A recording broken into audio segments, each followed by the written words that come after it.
Good evening, everyone. I'm Rakhi Gautam from greytHR, the moderator for the session today.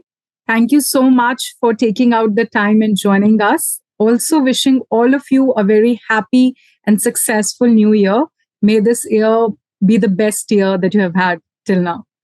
Okay, so I think we have the quorum with us. I'm so happy to see a lot of people have joined us for the very first webinar of this year. Excited. Cool then. I think before we start with the discussion, let me quickly give you an overview of how the session goes. So the session is divided in two parts. The first part will be the discussion with our expert, which will then be followed by an audience Q&A. So audience Q&A is where time is all yours. You can start putting across your questions in the Zoom control panel for Q&A. And we will take those questions towards the end. Also, in case you miss out on anything, do not worry at all. We've got you covered there as well.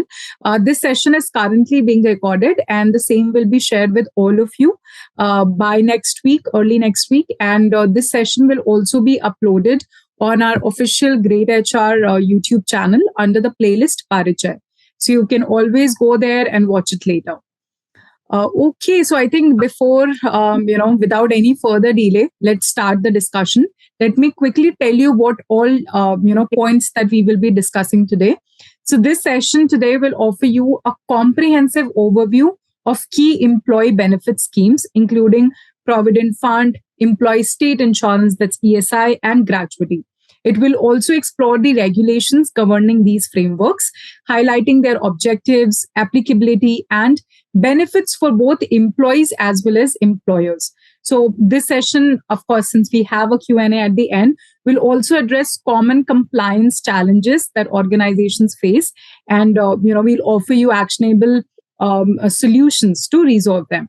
So whether you are an HR professional, a payroll manager, an employer, or an employee, this webinar will equip you with the knowledge to navigate and manage these essential aspects of workforce management, ensuring regulatory compliance and a clear understanding of your entitlements. So to decode all of that and to share her insights with us today, joining us is CA Ruchika Bhagat, Managing Director at Brooks Consulting Private Limited.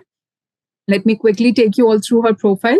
So, CA Ruchika Bhagat graduated from the University of Delhi in the year 1996 and became a member of the Institute of Chartered Accountants of India in 98. She is a strategic advisor in setting up businesses in India for foreign companies and taking care of its compliances. She specializes in business advisory, tax, regulatory, and risk advisory. She is a business professional with over 26 years of rich experience helping other businesses grow and be more profitable. She also has a strong and genuine passion for business growth and sustainability, and has a vast knowledge of working with Indian companies as well as many foreign companies from the UK, US, Italy, China, Korea, US, UK. Okay, so you name it and she has it done. She has done it there. So thank you so much, Ruchika, for joining us today. It's a pleasure to host you, and it's always so exciting to have these discussions with you. Thank you. Thanks a lot, Rakhi. In fact, pleasure is mine. And as I always say, you always give a nice introduction for me. Thanks a lot for that. First of all, Rakhi, and a great Happy New Year, a good New Year.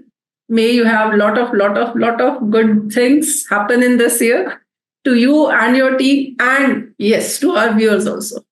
Thank you so much. Thank you for that, warm introduction and your wishes. Thank you so much, Ruchika. So let's start with our discussion. So I'm going to keep my questions very basic to the point, but of course, something that everybody's anticipated. They might have these doubts in a regular day. So just ask. I'll ask you those questions and just help us with those insights. So starting off with ESI and EPF, first, please tell us who is eligible for ESI and EPF, and specifically, what are the benefits of EPF? So look, one thing is there, both ESI and EPF, as I normally tell, they are the social security benefits. So we all know they are the social security benefits. So one thing we need to take into consideration is, look, India has a huge population. So government cannot give social security benefit to each and every person in India. So that is why maybe they have created this ESI PF, so that at least even by force, you are forcibly contributing. This is a forced contribution, you can say, but still you are getting the social security benefit. You are getting the benefit at the time of retirement, or you are getting the benefit at the time when you require it at most. Specifically, when we talk about ESI. So as I said, ESI and EPF, both of them, they are social security benefits. So taking them one by one, starting from EPF, as you said, specifically for EPF regarding the tax benefits also. So EPF, we all know, if you have any organization that has 20 employees or more, they are supposed to get registration under EPF, that is compulsory registration under EPF. But it doesn't mean that you cannot have voluntary registration. So if in case the employer want its employee to have social security benefit, but he do not have 20 employees, then also you can get voluntary registration and you give this benefit to your employees. But simultaneously, we also need to consider the salary part also. That is, if your basic and DA is less than 15,000 per month, then all those employees are covered under EPF. But if salary is more than that, then again, as I said, you can go for a voluntary registration. So now I think most of viewers, they might be having this question: what if our organization is having just 9 employees? Out of them, 5 are having less than 15,000. Are we supposedly get registered under compulsory registration? So answer is big no. So if you need to have both the conditions simultaneously, that is 20 or more employees and salary is less than 15,000. So in this case, if you have less than 9 employees and their salary is less than 15,000, you can have registration, but that will be voluntary registration, not compulsory registration. So this is clear about the registration part. Now coming to the contribution part. So when I say contribution, so in case if it is a compulsory contribution, then the contribution is 12% of the salary, both by employer and employee, and it is reduced to 10% where there is a voluntary contribution. And if in case, as I said, that it is a contribution of 12% of your salary, so it is 12% or 1,800 if the wages are more than 15,000 or 15,000. This we need to take into consideration. And when we talk about the international workers, so in case of international workers, there is no such ceiling of 15,000. This we have to keep in mind. So we have talked about the registration, we have talked about the contribution. Now, what is the bifurcation of this contribution? How it is further bifurcated? So this 10 or 12%, whatsoever is the contribution, it is further bifurcated. Like 8.33% of this goes to the employee pension scheme, and 3.67 goes to your employee deposit linked insurance scheme. But apart from this, employer also has to contribute 0.5% towards administration charges and 0.5% towards the EDLI scheme. This we need to consider. So this is whole about the contribution and the registration part, along with the your this tax benefit. So coming to the tax benefit, as you said, what are the tax benefits for EPF? So when I talk about tax benefit, there are two different set. One is tax benefit that is applicable to employees, and then tax benefit which is applicable to employer. So coming to the employees, there was an old provision, that is tax under old regime, where we were getting benefit under section 80C. So whatsoever employee was contributing towards PF, he was getting a deduction under section 80C, maximum up to rupees 1,50,000. But since there is a new tax regime, so there is no such tax benefit under new tax regime. But as I always say to all my viewers, to all my clients, that this is more of social security benefit. So if you see the benefit with regard to tax liability, then you may get disheartened that under new tax regime you are not getting the tax benefit. But when you see the benefits that you will be getting, the social security benefit that you are getting, that is, I think, more advantageous, because that is not there in old tax regime. And when we talk about tax liability of the employer, so in both the regimes, that is old or new, whosoever the employer is opting, For employer, it is always a expense which is allowed as deduction from tax point of view. So this was an overview with regard to EPF.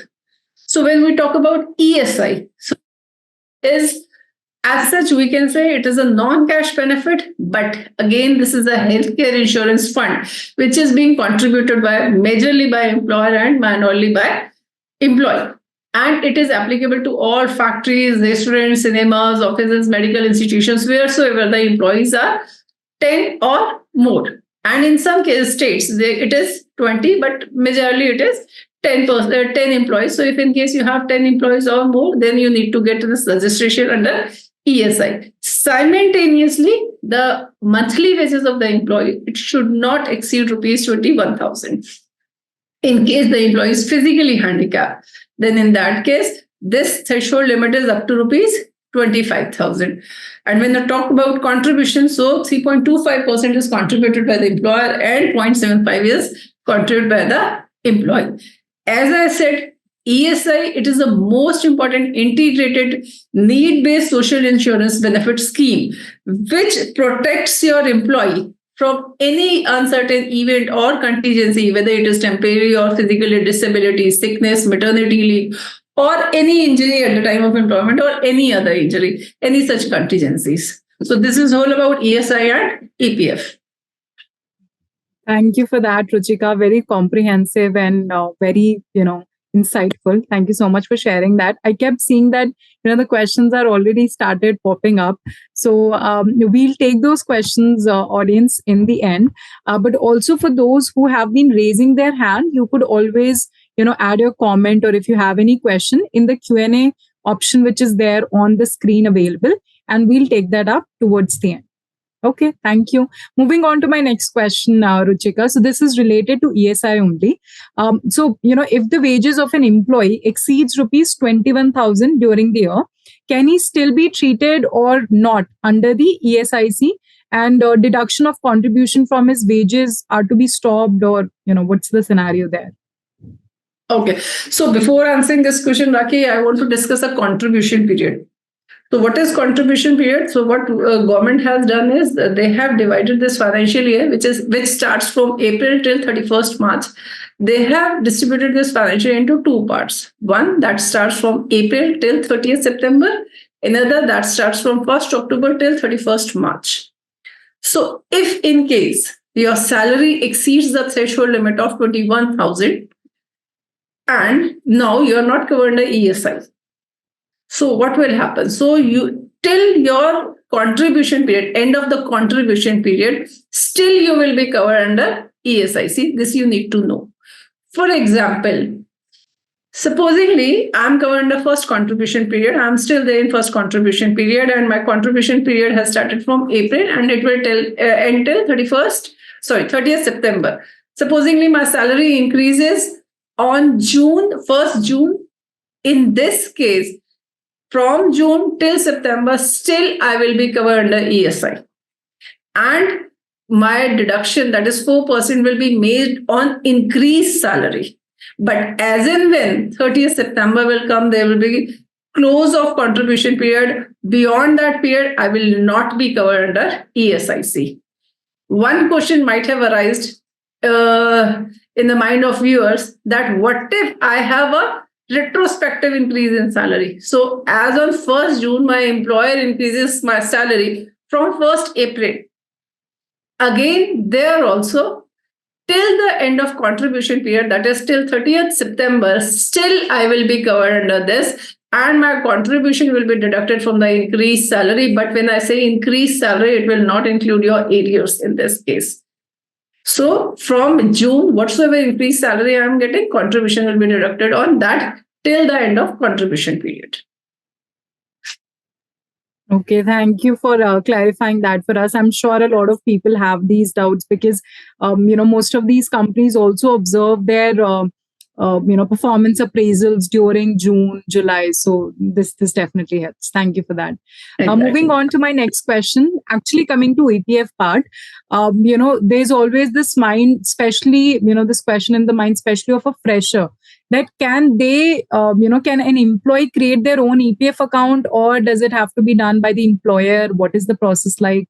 If you could, help us understand that. So we need to understand, look, in case of PF account, the employer, you need to have your UAN number for generating this EPF account, one thing.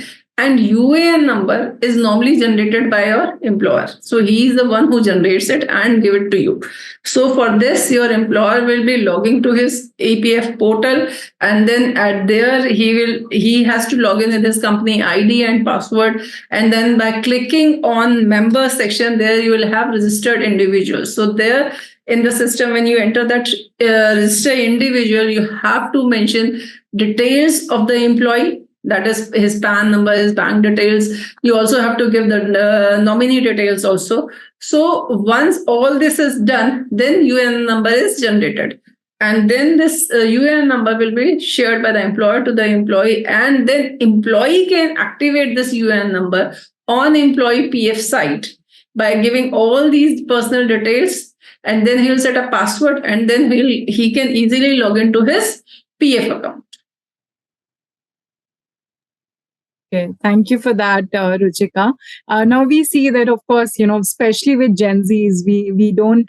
This has been observed that we don't like to stay, say, for too long in an organization, right? So if between, say, we change after a year or 18 months or 2 years, again, a lot of your documents are verified in the new company that you're joining in, a lot of documents that they ask for, right? So what happens to EPF balance, especially in case of a change of either job termination that could be, or voluntary resignation from your previous company? What happens to our EPF balance then? So again, in this case, the different scenario. One scenario is I'm leaving the job and then I'm joining some other job. Then there is termination or resignation, anything like that.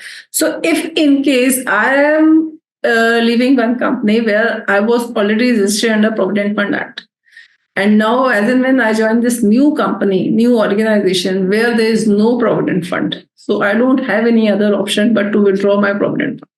One thing. Secondly, it may so happen that you are leaving an organization where you were registered under PF Act, and now whichsoever organization you are joining, there you have PF.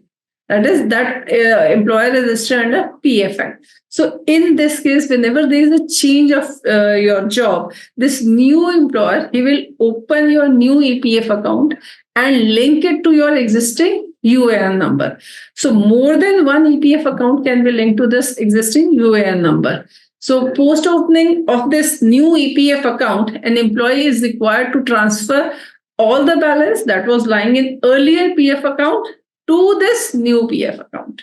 In case you don't transfer this balance, so that is your loss, obviously, with regard to taxation also, with regard to monetary also. So this is the way how you transfer your old PF account to your new PF account. And this I have already discussed that in case if your employer is not registered, then in that case, whatsoever employer amount is there, you need to withdraw it. Then there comes a case where in case of termination or in case of retirement, whether and when can I withdraw the balance? So when we talk about this withdrawal of balance, then 75% of the balance that is lying in EPF, that can be withdrawn within a month. But if in case you are still unemployed, you don't have any job till next 60 days, then remaining 25% can also be withdrawn by the employee. Then another question that you asked was with regard to your this continuation of job, whether during the continuation of job can I withdraw the amount? So answer is again yes, you can withdraw part of the amount that is in your EPF account during the job tenure, also subject to certain conditions and regulations, provided you are withdrawing this amount for some specific purpose such as education, such as marriage, purchase of any property or land, or in case of home renovation. So whatsoever is the case, in such cases also regularly during the job tenure also you can withdraw this amount.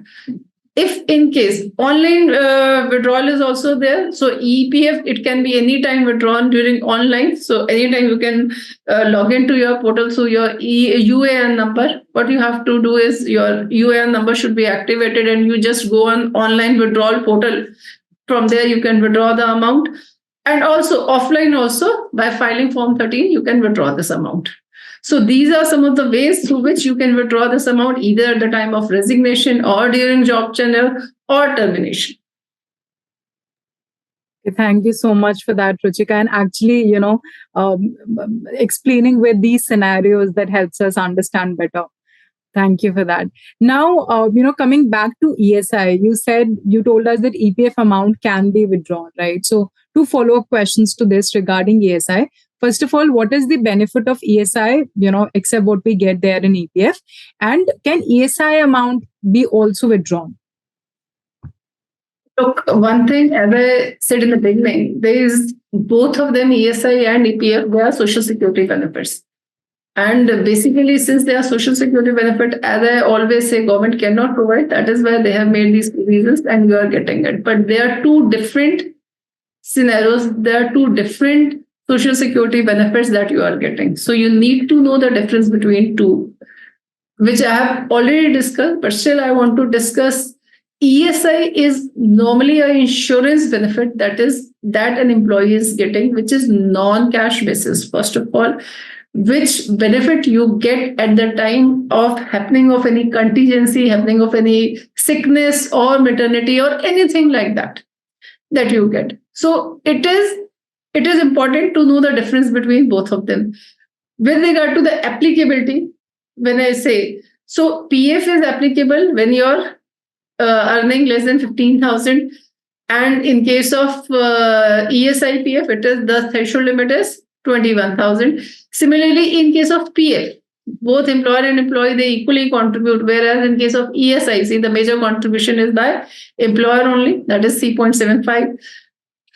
PF you can get at the time of retirement, and in case of ESIC, that the question you also asked for me, that whether it is a cash benefit or not. So answer is no, it is not a cash benefit. It is the medical benefit at the time of any contingency or mishappening or any sickness or maternity, anything like that. It may so happen that at times the employee has spent from his own pocket for any medical expenses, maybe for purchase of medicines or anything like that, but later on he may get reimbursement for that. But again, that is a reimbursement. It is not a cash, that benefit that he is getting from ESIC. So again, as I said, it is a non-cash benefit that you get. And when I talk about the compliances part, then in case of PF, normally we file monthly returns, but in case of ESIC, half-yearly returns, that is, I said that contribution period is there. So based on that, half-yearly returns are filed. So these are the main basic difference between ESIC and EPF. And as I have answered your question that you asked me, whether ESIC is the cash benefit. So ESI is not a cash benefit. It is the social security benefit that you get on happening during the job tenure. Thank you for that, Ruchika. And, I hope that, and I'm certain that this would give insights to our audience also on EPF and ESI. What is the criteria like? What's the benefits like? The duration? If you can withdraw, not withdraw, what are the different case scenarios? So thank you for that. Now moving to gratuity. So first of all, let's just understand what is gratuity and when an organization is liable to pay gratuity to an employee. So look, gratuity is a sort of appreciation, or it is sort of a gratitude paid by the employer to the employee for the long-term commitment that employee is having with the employer. So when I say gratuity, so gratuity is covered under Gratuity Act 1972. So all its regulations, rules and regulations, they are binded by this Gratuity Act only. When it is to be paid, how it is to be paid, what is the time of calculation, when at the time of reimbursement, what time it should be paid, what should be the interest amount if it is paid late. Everything is being managed by this Gratuity Act 1972. So talking about the applicability of gratuity. So a gratuity is applicable as and when you have 10 or more employees in your organization. Then you need to pay them gratuity. But if in case in future your employees, they reduces by 10, still you are covered under gratuity. Still you are liable to pay gratuity. So once you are covered under gratuity, you are liable to pay gratuity in future also. This employer need to keep in mind. Regarding the eligibility criteria, so whenever the employee, as I said, whenever the employee retire, expires, or in case of death or any permanent disability, then the gratuity becomes due. Here the condition is that employee has to work for complete 5 years with the employer. So there should be a complete 5-year continuous service with the employer for getting this gratuity. So he is also eligible simultaneously, along with gratuity, he is also eligible for superannuation benefits also. But for gratuity, when we say it's, so there should be a complete 5 years. So as I said, in case of death, retirement, resignation, if you have completed your 5 years, your employer is bound to pay you gratuity. In case of death, it will be paid to the employee. In case of permanent disability, nominee of the employee. In case of permanent disability, it will be paid to directly employee. When we talk about the calculation of gratuity, so if I am having less than 10 employees, but still I want to pay gratuity to my employees, so in that case, again, that is a voluntary contribution. So we will consider it as employee is not covered under gratuity yet. And in that case, we will consider 30 days, that is half month salary for each completed year. But where employee is covered under gratuity act, in that case, we consider 26 days for each complete year. And time frame is that as and when this gratuity becomes due, employer need to pay this gratuity to the employee. If in case the employer do not pay this gratuity within period of 30 days, then in that case, he has to pay the gratuity along with interest amount. Anyhow, he is bound to pay the gratuity if he is registered under Gratuity Act. Understood. Thank you for that, Ruchika. My follow-up question to that would be, what is the maximum amount of gratuity that can be paid to an employee? And if the gratuity received is taxable in the hands of the employee or not? So as we say that what is the maximum amount? So maximum amount depends upon the calculation of the gratuity. As I said earlier also, that if the employer is covered under gratuity act, then we will be taking 26 days for a month, and not covered, then 30 days as a part of month for each complete year of service. When we talk about the tax liability, so tax liability, for tax liability, what we do is we differentiate the employee between government employee and non-government employee. So if I'm a government employee, I'm getting retired and I'm getting gratuity, so entire amount, whatsoever amount I'm getting, it is totally exempt. Nothing is chargeable to tax. So that is the benefit that they have. They don't have to pay any taxes on that. But when I talk about non-government employee, whether I'm covered under Gratuity Act or I'm not covered under Gratuity Act, provisions for tax are same in both the cases. So in that case, we need to compute the gratuity by using the formula, that is 15 by 20 or 26 multiplied by number of years worked multiplied by a complete year of service. Then we compare this with actual gratuity that is being paid by the employer, or 20 lakhs. That is the maximum ceiling. So whichsoever is less is exempt in case of non-government employees. So at the time of retirement, you need to calculate your gratuity through this formula, and whatsoever is the least amount, that is your exempt amount, balance will be chargeable to tax. Okay, thank you for that, Ruchika. And you did mention that, you have to have this tenure of 5 years to get your gratuity payment, right? So hypothetically speaking, if employee, if he or she is eligible for gratuity payment after completing 4 years and 245 days of service, are they eligible for that? So this is something good question, and normally employees get confused in this, that I have not worked for entire 5 years. So what if now I'm getting gratuity? What will happen to it? Whether I'll get the gratuity or not, because I have not completed 5 years. So that is a dilemma normally that they have. So I want to clear this point through this webinar, that in case if you have worked for 4 complete years and 240 days in the fifth year, then in that case, still it is treated as you have completed 5 complete years of job tenure and you are very much eligible for the gratuity. One thing. So when I say that 240 days in the fifth month, supposingly I have worked for 4 years and let's assume 220 days in fifth year. So am I eligible for gratuity? I'm not as such eligible for gratuity. If I'm getting voluntary gratuity, that is totally separate thing. But as such, I'm not eligible for gratuity. And according to your question, you said you are working for 245 days. So if in case I'm working for 245 days in fifth year, that means I'm working for more than 240 days. So again, in this scenario, it will be considered as full complete year. So in your case, you are very much eligible to get the gratuity, provided you have completed your 240 days in the in last fifth year. Okay, so to be more specific, when we say 5 years, it's more like 4 years and 240 days completion in the fifth year. Exactly. Thank you so much for clarifying that. Now, there has been a lot of news going around Payment of Gratuity Act, and we did see some, I think, changes, amendments being made in the early of 2024. So, if you could explain any recent changes or proposed amendments to the Payment of Gratuity Act that employers definitely should be aware of. Look, I always tell to my clients, I always tell to the viewers that normally we have budget on 1st February. So whatever changes are there with regard to the labor law compliances, with regard to the taxes, so normally these changes come on 1st February, as and when new budget is introduced for that year.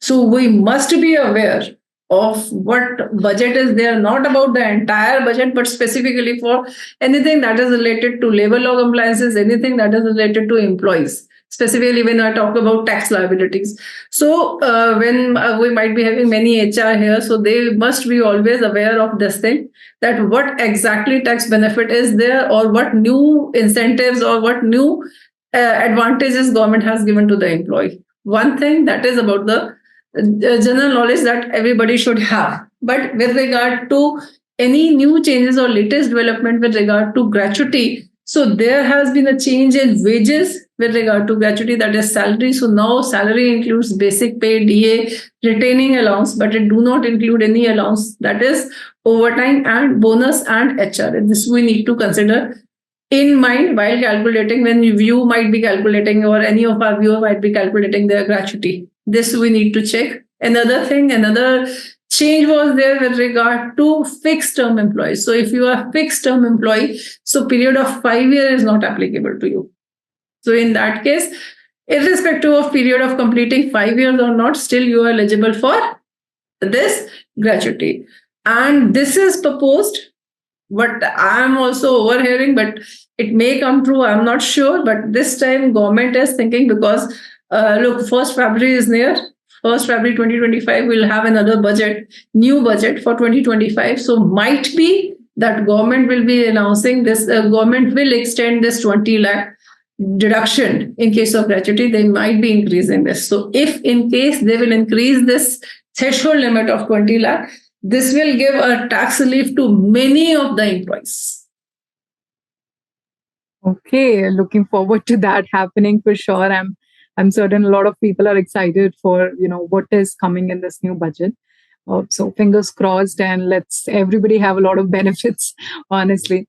Okay, moving. Maybe we'll have one more session after 1st February and we'll discuss about this new budget. Definitely. That's their plan, of course. As soon as the budget announced and we have some concrete data with us, we'll have our session, and a lot of people would be interested. Exactly. To know more on that. Okay, so now that we have covered, the basics and the understandings of ESI, EPF, and gratuity, I wanted to understand that, of course, there's a lot of compliance here when we talk about these terms. And when it comes to compliance, of course, organizations have to be very, very diligent, and they have to ensure that everything is fact-checked and they're, following the right process. So, and when that happens, they might incur some excessive costs as well to manage all this data and to, for all compliance related issues. So now, according to you, if there are any, say, suggestions or strategies that you would like to recommend, small and medium enterprises especially, that they ensure compliance without incurring excessive costs? Yes, Saki. So one thing we need to consider is that small and medium enterprises, that is SMEs, what we call, they are the basic foundation of our economies, and there are a lot of SMEs that are contributing towards the development of the nation. But the problem, the dilemma that SME is facing is that one dilemma is with regard to the finances. So they are always inclined towards cost cutting because they want to develop, they want to grow. Another is with regard to the organization, because management is more interested in developing the company rather than paying more attention towards the employees, their payroll, or anything like that, any compliance related issues. So I think here, automation part or HR, both of them, they plays a major role in bridging the gap what the management is lacking, just because they are putting more stress towards the development of their company rather than looking towards the employees. So they are the person who are managing it. So when we talk about cost cutting or cutting of the cost with regard to the new latest developments, so one thing that I need to suggest here is automation and technology, which must be introduced by SMEs. So why it is so? Being part of greytHR, you better know this, that automation and technology, it is always and always helpful. It gives you more transparency. It helps, undoubtedly helps in cost cutting. Maybe initially there is a cost at the time of installation, but later on you might find that it is most reliable source and most economical source, and everything is online. So I think they must stress on automation and technology, where they must have tools like greytHR, Zoho. There are so many software tools that are available in the market, so they can get the tailor-made solution as per their requirement, as per their employees, as per what all obligations they are following. So I think that is the major part that they need to follow. Apart from this, when another burden, financial burden, I must say, that SME face at the time of payment of gratuity. So whenever any employee retires, they have to pay a gratuity amount out of their pockets. So for that, they may go for the option which several insurance companies are providing. So rather than paying a hefty amount as a one lump sum to the employee as and when he's retiring or resigning, or in case of death or any any contingency that may happen, what they can do is they can have a gratuity aligned with insurance companies. They can they can get a gratuity plans from the insurance companies, so that on yearly basis or semi-annually basis, they are paying any insurance premium to these companies. And as and when this employee retires, these insurance company ultimately pay to them, rather than these SMEs, they are paying out of their own pocket a hefty amount. So obviously they have to part with the financial. This is undoubtedly this is a financial burden for them. Apart from this already, as we discussed, that there is always a labor law changes or any taxation changes are there. So they must engage any labor law consultant on retainer basis or as a consultant, so that they should be aware of the labor laws and they are properly complied. When you breach any labor law or you breach any act, so the penalties, prosecutions you are facing, that is more heavy than monthly expenses that you are incurring in maintaining that labor law. So this need to be considered. Similarly, the best way is to have a better communication with your employees, so that it will minimize the disputes and it will have a more clarity between the HR or between the employees and the organization. And last and foremost thing, which I always suggest, you should always be updated, at least at the time of budget, or at least whenever there is any new change of law or act, you should be updated. Even though you are not a management, but whosoever is taking care of your HR, they should be updated regarding this. Sure. Thank you so much for that, Ruchika. Really helpful. And I do have one last question, related to digitization and technology and how, we can simplify compliance for PF, ESI, and gratuity with that. But before we do that, let me just quickly launch a poll to understand from the audience also if they are using any, HR solution right now to manage their compliance. So I'll quickly launch the poll. Yes, it is launched. So the question is, what tool or system does your organization currently use to manage compliance for PF, ESI, and gratuity? And this is not a right or wrong question. This is just to understand your perspective. So if there is in-house manual process, HR software or technology platform, outsourced to a third party, or none of the above. So I would urge each one of you to participate. And I know a lot of questions are lined up. We will be taking them up very, very soon, just after we finish this question.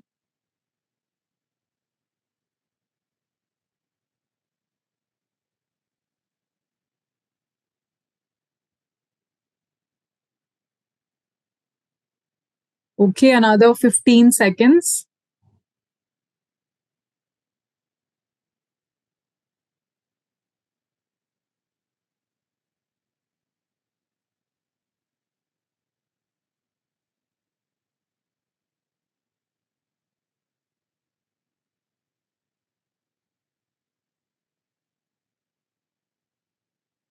Okay, I'll end the poll now. Most of you have participated.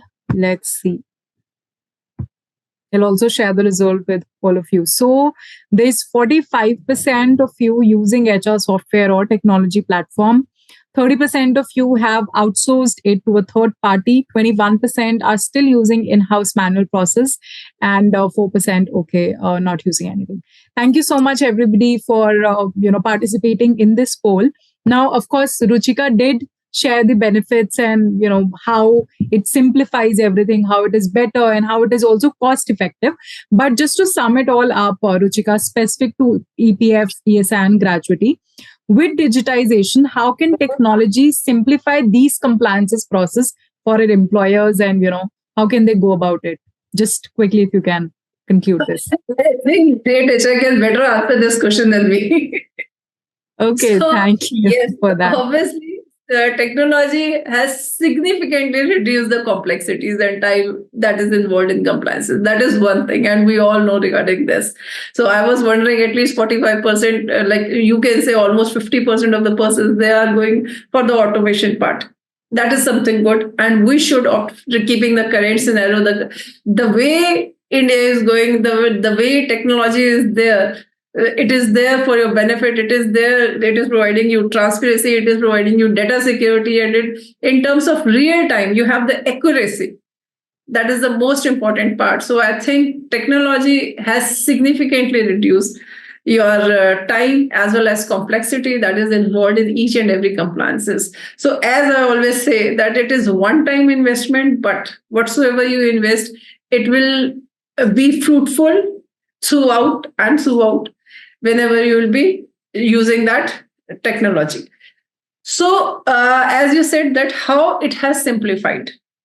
So one thing is, as I am telling, that it has provided a great accuracy, transparency, data security is there. So when I say data security, so earlier you used to send pay slips to different employees, and what if one pay slips mingles within another pay slip and it goes to some other person? So your each and every person is aware, each and every person employee in the organization is aware of your salary.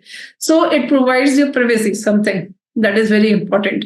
So it enables employee, he can open his own portal. First of all, he can log into his portal, he can check the exact status, how much TDS has been deducted, what is his salary that he is getting. Apart from this, he is also able to check, he is also able to drop in his own investments rather than giving him all these to HR. So privacy is there. That is one of the best part. Second, as I said, that real-time updates are there and any regulatory changes. So it reduces the manual errors whatsoever. And next thing that is very important is integration is there nowadays. So each and every software, payroll software is integrated with your accounting software. So everything that is simultaneously, when your salary is debited, you can say the same salary is there on the payroll also. So that integration is there. Similarly, verification, digital filing of returns is more easy and accessible through these platforms. And last but not least, even government has technology updated everything. So they also are coming up with the apps like Umang for EPF. So even government is doing that. So it allows the employee and employees, both of them, to manage and assess their records conveniently. So you can say by leveraging on technology, SMEs, large enterprises, they can ensure seamless compliances while reducing cost as well as improving the efficiency. Thank you for that, Ruchika. Definitely, we are living in a digital era, and there's nothing that's not using technology. There's nobody who's not using technology.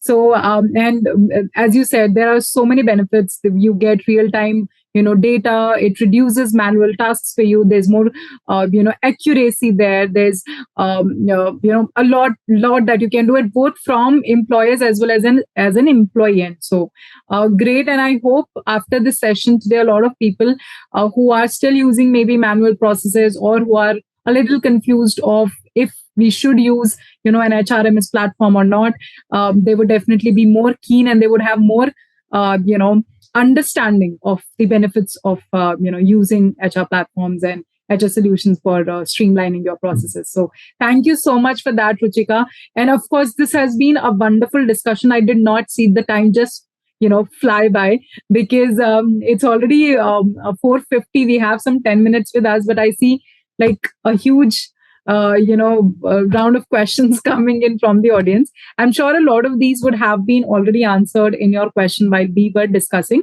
but still let's look at this as a rapid fire. I'll keep asking questions because we want to cover most of these, and you can help us with the response. So the first question is from Raghavendra. Maximum 7.5 lakh limit for NPS corporate and EPF employer contribution is only applicable to old regime or new regime as well? Look, for NPS, there are two different provisions, ATCCD 1, 2, and 2B. So for 2, it is applicable on new tax regime. 1 and 1B is applicable to old tax regime. Next question is from Parul. Is ESI minimum 21,000 per month, or more than that, or less so, than that? As I said earlier, also for permanently disabled, it is 25. For others, it is 21,000. Okay. Next question is from Hemavati. If the employee does not want to opt for PF when they basic in SC is less than 15,000, ESI is less than 15,000, what should be done in that scenario? So this I have already discussed. You don't have any option. I'm sorry for that, because your employer is also bound. He has to do that. So similarly, even you have to contribute. Next question is from Abhijeet. If basic plus DA is 30,000, is it okay to contribute 1,800 or 1,800? Okay. Next question is from Siddesh Rao. If an employee has been enrolled into PF in one organization where his wages were less than 15, but his wages are more than 15 in the next organization, can he opt out of PF? Well, he can opt out of PF in that case. Next question it also depends upon the provisions that your new employer is having. In case if he is registered under PF, then you have to get registered under PF. You have to continue with the same. Right.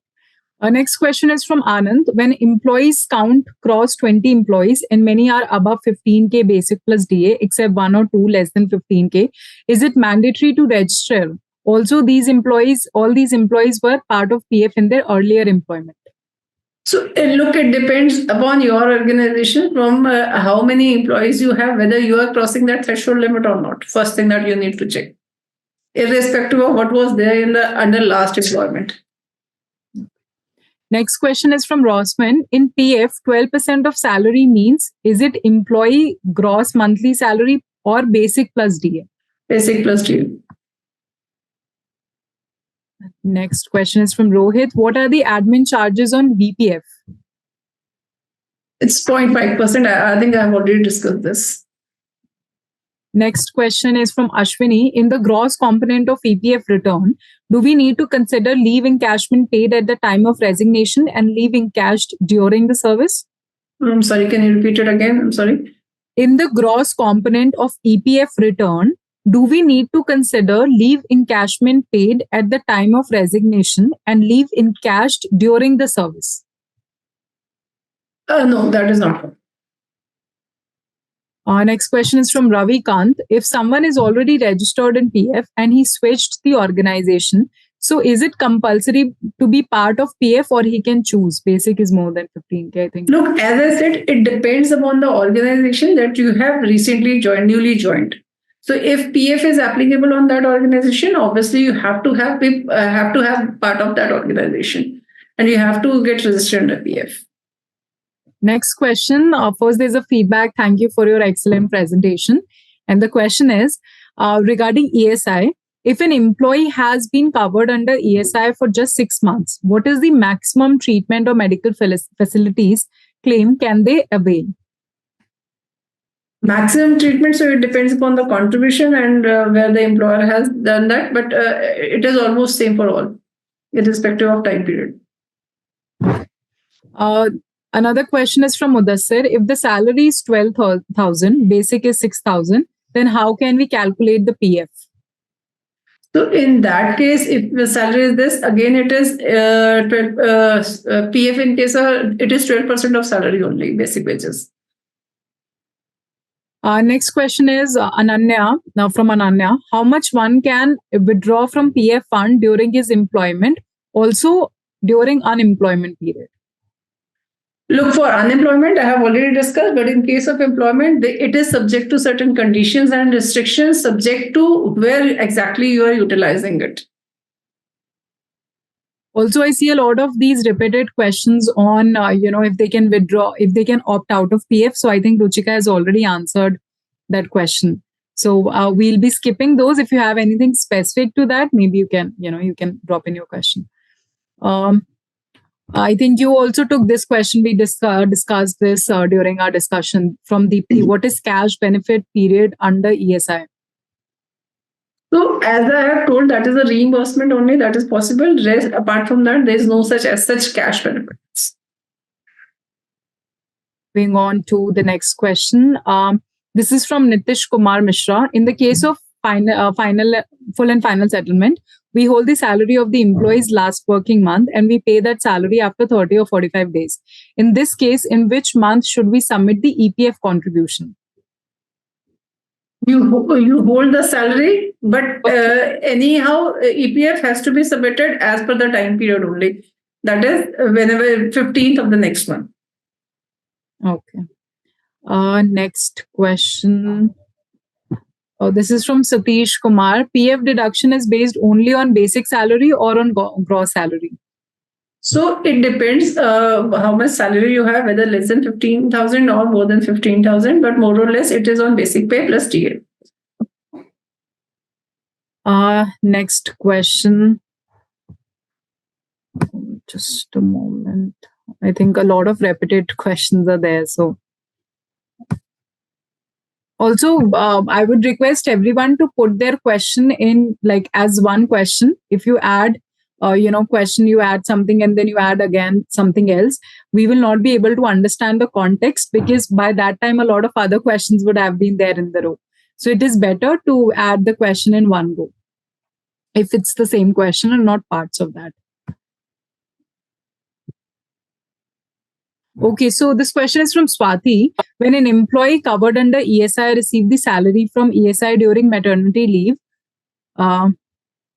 during monthly basis after completing maternity leave. Again, I think this is an incomplete question. Not sure what exactly is the question, but Swati, you could add more to it and we would be happy to tweak that up. Okay, this question is from Loveleen. What is the maximum amount of voluntarily PF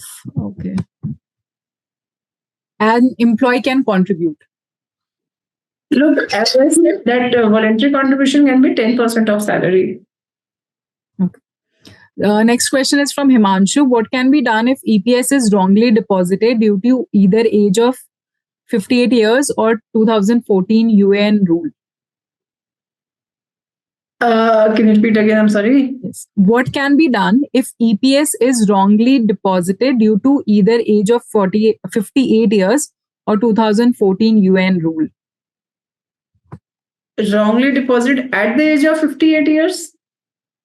To either age of 58 years. That's what's written here. Himanshu, if you could maybe give more context.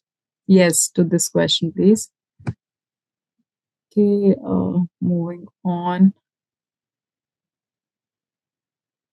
This question is from Jay. What is EDLI and what its impact on CTC pay structure?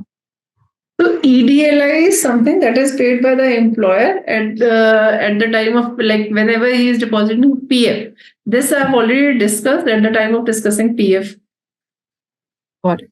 Also, this question is from Peckham Banerjee. Will we get a recording? Yes, as I said in the beginning, this recording will be shared with all of you and will also be available on our YouTube channel. So you can, go there and watch it. Quickly moving on to the next question. Okay, so many questions are popping up. Okay, so this question is from Katyani. Whether leave encashment paid during service is included in gross wages for PF calculation? This we have already discussed. Yes, okay. If you want to maybe add, because this is our latest question that we got. Okay.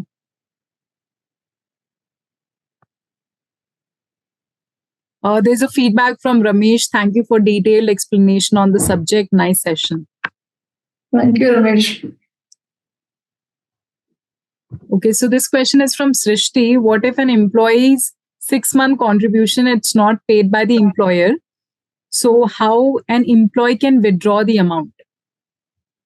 So if contribution is not paid by employer, so what amount will be withdrawn? Unless and until it is paid by the employers. Is there anything that can be requested from the employees and apart from a formal letter? Obviously, you can get to go to labor law. That is the option that you have. Apart from this, this question is from Manoj. Employer PF contribution is exempted under new regime? Question mark. No employer contribution. Employer, look, from employer point of view, as far as employee is concerned, you need to understand this. Under new tax regime, you are not getting any tax benefit. So earlier there was 80C under where you were getting benefit under employee contribution, but there also under employer contribution as such you were not getting. For employer contribution, employer is getting a deduction. Next question is from Shri. If an employee's EPF contribution is calculated based on a fixed basis of 15,000 and the employee has taken 10 days of leave, resulting in a monthly basis of 20,000, how should the EPF be calculated? Should the EPF be based on 15 or 20,000? Look, EPF is based on monthly salary, not based on what like you have taken any leaves and your salary is being reduced by that basic amount. So this is a feedback from Pragati. Session was wonderful. Thank you, greytHR and Ruchika. Thank you. Thank you. Okay, so this question is from Avni. If an employee has been with a company for 8+ years, after how many years does the PF amount convert into a pension? Look, normally PF withdrawal is there, subject to certain conditions that I have already discussed, whether like in future, whosoever you are joining, their PF is there or not, and subject to the age limit also. So both these things are considered for withdrawal of this. And one thing else is there, if you are not getting any job, you are unemployed, then also. Okay. There's this question from Chaitanya. If there is an employee who has retired but does not have parents and is single, how can he get his pension without nominee? Look, nowadays, this is something very specific that whenever you are filling this form, they always ask for nominee details. So you need to mention your nominee details for getting this PF. This question is from Purnima. One of my employees have applied EPS on higher wages and it is pending for approval from EPFO officer. Am I allowed to consider EPS contribution on higher wages, start contributing the EPS on higher wages? Look, this is something that your employer has to do, one thing, but you need to get sanction, you need to get registration from the obviously EPF employer, EPF office. Okay. A lot of good feedback also coming in, so I'm just going to I'm juggling between the questions and the feedback. So there's this feedback from G Pasha. The session was really informative. Thank you. Thank you. And thank you for attending also. Okay, so this question is from Akhil. The eligibility period for a gratuity is stated as 4 years and 240 days. Does the 240 days include both paid and unpaid leaves, or does it refer to 240 actual working days, excluding leaves and including weekends? So it is not 240 actual working days, it is total 240 days. In total. I think that helps everybody on a lighter note. Yes. Okay. So I think again, this question is something that can be go to, that they can discuss or take forward officially, or legally. But if you want to add something here, this is from Sharmila. I have completed 5 years in my company, but my managing director is declining for gratuity payment, saying that they don't follow gratuity. So, I'm still working. If there's any suggestion from your end. Look, as such, you are eligible for gratuity since you have worked for 5 years. But yes, it do depends like a lot on your employee organization also. How many employee, how many strength is there, so that you can force your employer to get this gratuity payment to you. Right. Next question is from Nisha Shekhar. If an employee is a fresher, are they eligible for EPS contribution? Look, as such, if your organization is registered under EPF, then it starts from day one. But under certain organizations, they have certain rules and regulations or policies that what they do is once the employee complete 1 year of service or certain time span, then only they get registered. They register that employee under EPF to avoid the compliances that they have to go through from day one. So depending upon that, but as such, when we go lawfully or when we talk about act, then from day one, you are eligible for registration. Okay. Next question is from Sachin Ashok. Can employee themselves withdraw PF amount by logging in the PF portal, or Yes, can they only? Okay, that can be done. Okay, so this is a scenario based question. I think we did discuss on these before. So this is from Sucha. If very old ex employee comes to withdraw EPF before UAN in 2013-14, how can they withdraw it, and how, as an employer, can we help? Well, this is a long procedure that you need to follow for withdrawal of this PF. When I do understand a lot of people face these challenges. So when everything was not upgraded on portal, so manual things were being maintained earlier times. So there is a challenge, but still, yes, UN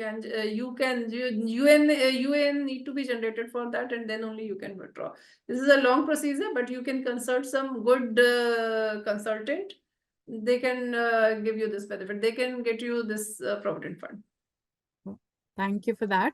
Next question is from Manoj. One of our employee left the organization and joined other organization, and they created new UAN number. Now employee is facing issue in transferring the PF amount. What is an employer action here?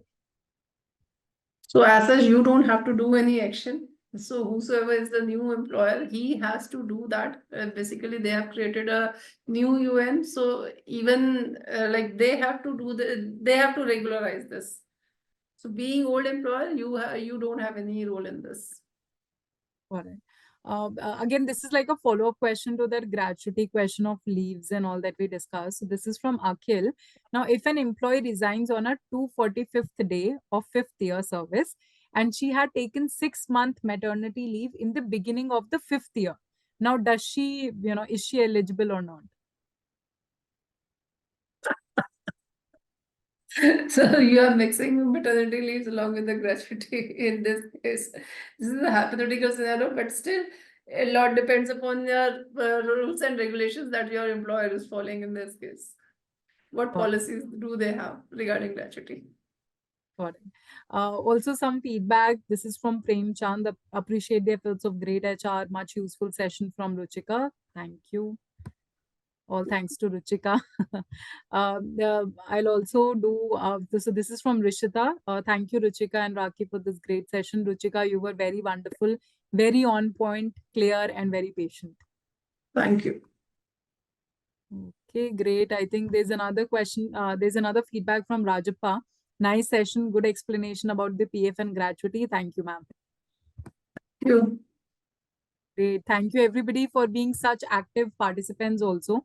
I think we received a lot of questions. Most of this we have covered, but a lot of these scenario-based questions are there, which I think, we understand that might also require a deeper discussion with more context, with more, documents that you have.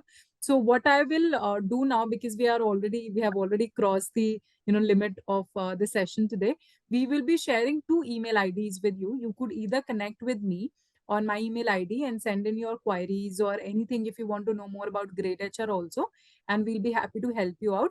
Also, we will share the email ID of Ruchika right now also, and when we are sharing the recording also. So you can always connect with her. She's the best person here to, help you with your queries, and I'm sure she'll be happy to help there. So you can, if anything requires deeper discussion, you can connect with her on that. Sure. Okay, great. Then I think I'll just quickly add in the chat here the email ID. Just give me a moment, everybody. So this is for everyone here. Um, so yes, if you have any queries related to this webinar, you can mail this to Ruchika's team on info@brooksconsulting.com, and they'll connect with you. And of course, if there's anything that you would like us to help you with, you can always connect with us. But thank you so much, everybody, for being here with us. It was great. And thank you so much, Ruchika, for being such a wonderful expert on this topic and helping us understand everything so simple. Because I understand, we know that this topic is very complex. Whenever it comes to compliance, complex word attaches to it, right? So thank you for being so patient and helping us with all our questions. It was great hosting you today. Thank you. In fact, thanks a lot for giving this opportunity to me. Thank you, Raki. Thank you, great Thank you so HR. much. Thank Thank you. you. And thank you, everybody from the audience also who joined in. Also, as I said, so we have a Great Tribe community also where you can connect with experts like Ruchika, and any questions that you might have related to HR, payroll, tax, compliance, you can ask your questions there, and our experts will help you out. Also, as I said, this we are also available on WhatsApp. You can see on the screen. This is the QR code. You could just scan this QR code and connect with us on WhatsApp as well for any quick assistance related to great HR, customer support, product, or these webinar sessions that we have been doing.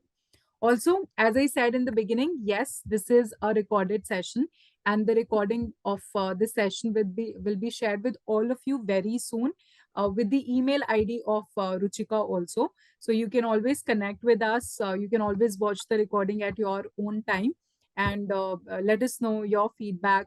Any questions that you might have, you can connect with us later also for that.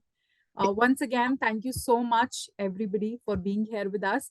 Again, before we let you go, I am just going to share another link, registration link in the chat.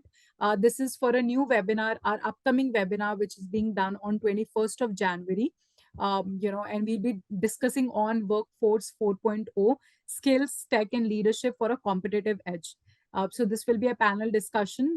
Anybody who's interested to attend this session, they're free to register, and we'll be seeing you there very soon. Also, as we discussed during the webinar, also it came up that budget is coming. Budget is going to be announced on the 1st of February, and a lot of anticipation, of course, is there, and a lot of questions might also come in. So we'll be doing a dedicated session on that with all of you in February. So stay tuned for that also. Thank you so much, everyone. And thank you so much, Ruchika, for being here with us. Lovely to connect with you always. Thank you. Thanks a lot, Rakhi. Okay, bye-bye. Bye. Thank you. Bye-bye. Thank you, everybody. Have a great evening ahead.